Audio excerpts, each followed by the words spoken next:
মানে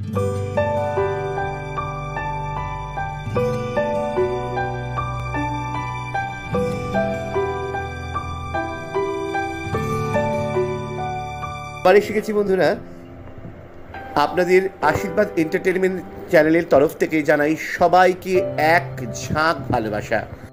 আমার তীব্র সাধনার ফল স্বরূপ যেসব মন্ত্র দিয়ে আমি বিভিন্ন রোগ ব্যাধিকে নাশ করিয়েছি, সেই মন্ত্রগুলোই নিয়ে এসেছি আপনাদের কাছে আজ এই ব্লগে।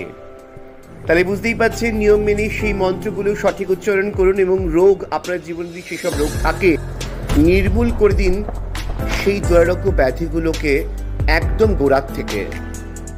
তাহলে শুরু করতে চলেছি সেই সকল রোগীর মহামন্ত্র, যেই মন্ত্রের দ্বারাই সেই রোগ একদম সারা জীবনের মতো নির্মূল হয়ে যাবে। প্রথম যে মন্ত্রটি বলবো সেটি হচ্ছে সর্বপ্রকার জ্বরের জন্য। মন্ত্রটি মন দিয়ে শুনবেন এবং তার বিধানটা আমি মন্ত্রের পরে বলছি। ওং ভৈরব ভূতানাং এ বিকরাল কায়ে অগ্নিবর্ণ ধামে সর্বজ্বর বন্ধ মোচয় মোচয় অম্বকেতু হুং। ওং ভৈরব ভূতানাং এ বিকরাল কায়ে অগ্নিবর্ণ ধামে সর্বজ্বর বন্ধ মোচয় মোচয় অম্বকেতু হুং। ওং ভৈরব ভূতানাং এ বিকরাল কায়ে অগ্নিবর্ণ ধামে সর্বজ্বর বন্ধ মোচয় মোচয় অম্বকেতু হুং। মন্ত্রটি শুদ্ধ বস্ত্রে 1008 বার পাঠ করার পর, কোনো জপমালায় বা করমালাতে 1008 বার জপ করার পর মন্ত্রটি সিদ্ধি লাভ করবে। যেহেতু আপনাকে আমি সিদ্ধ মন্ত্র প্রদান করছি, আপনাকে মন্ত্রটি 7 বার পাঠ করলেও চলবে। 7 বার পাঠ করুন বা মন্ত্রটি 7 বার শুনুন।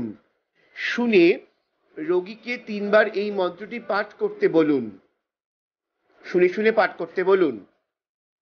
এবং 7 বার যে পাঠ করছেন আপনারা প্যারেন্টসরা, মা বাবারা, সেই পাঠ করা মন্ত্রটি পাঠ করার পর 7 বার রোগীর গায়ে 3 বার করে ফু দিন। 7 দিন পর্যন্ত এই মন্ত্রটি কন্টিনিউ করবেন এবং আপনারা তখনই করবেন যখন আপনারা শুদ্ধ বস্ত্রে থাকবেন। হতে পারে সন্ধ্যাবেলায় জামা কাপড়, বাসি জামা কাপড় ছেড়ে আপনারা শুদ্ধ বস্ত্রে আসনে বসে মন্ত্রটি 7 বার পড়লেন ভালোভাবে বা 7 বার শুনলেন। শোনার পর আপনার যে কেউ হোক, সন্তান হতে পারে বা আপনজন কেউ হতে পারে, সেই এই মন্ত্রটিকে আপনি 3 বার তাকে শোনান এবং তাকে বলুন মনে মনে বিড়বিড় করে মন্ত্রটি পাঠ করতে। এই যে পাঠটা হয়ে গেল, তারপরে আপনি 3 বার ফু দিন। 3 বার দিতে পারেন, 5 বার দিতে পারেন, 7 বার দিতে পারেন। এবং এই মন্ত্রটিকে আপনাকে ঠিক একই সময় 7 দিন কন্টিনিউ করতে হবে। এবার দ্বিতীয় মন্ত্রে আসি। দ্বিতীয় মন্ত্রটি হলো উচ্চ রক্তচাপ নিবারণ মন্ত্র। মন্ত্রটি খুব ছোট্ট, সরল। ওং বং বজ্রহস্তাভ্যাং নমঃ। ওং বং বজ্রহস্তাভ্যাং নমঃ। আপনাকে করতে হবে সমস্ত বেলার সন্ধিক্ষণে, অর্থাৎ প্রভাতে, দ্বিপ্রহরে, সায়ংকালে বা সায়ং সন্ধ্যাকালে উক্ত মন্ত্র 108 বার করে জপ করবেন 21 দিন এবং করতে হবে কিন্তু স্বয়ং রোগীকে এই মন্ত্রটি, তাহলে রোগী একদম আরোগ্য পাবে। তৃতীয় মন্ত্রটি হলো শিরোপীড়ার মন্ত্র, অর্থাৎ মাথার যন্ত্রণা হলে পরে এই মন্ত্রটি আপনি ব্যবহার অবশ্যই করবেন।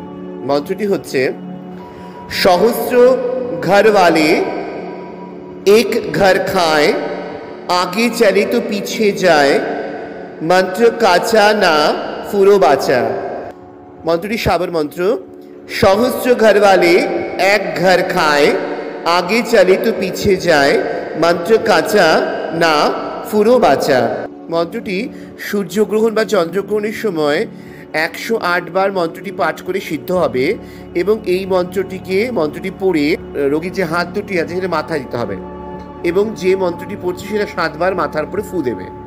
যদি আপনার এই প্রবলেম হয়ে থাকে তাহলে আপনার আপনজনদেরকে এই মন্ত্রটি পাঠ করে যে সময়টি আমি বললাম সূর্যগ্রহণ বা চন্দ্রগ্রহণের সময় এই মন্ত্রটিকে 108 বার করে সিদ্ধি লাভ করবেন এবং এই মন্ত্রটিকে 7 বার আবার পাঠ করবেন এবং আপনি নিজের মাথায় নিজের কপালে দুটি হাত দেবেন এবং আপনার আপনজনেদেরকে বলবেন মন্ত্রটিকে পড়ে নিজে পড়বে আবার 7 বার পড়ে আপনার কপালে ফু দিতে। তাহলে আজকে এই পর্যন্তই।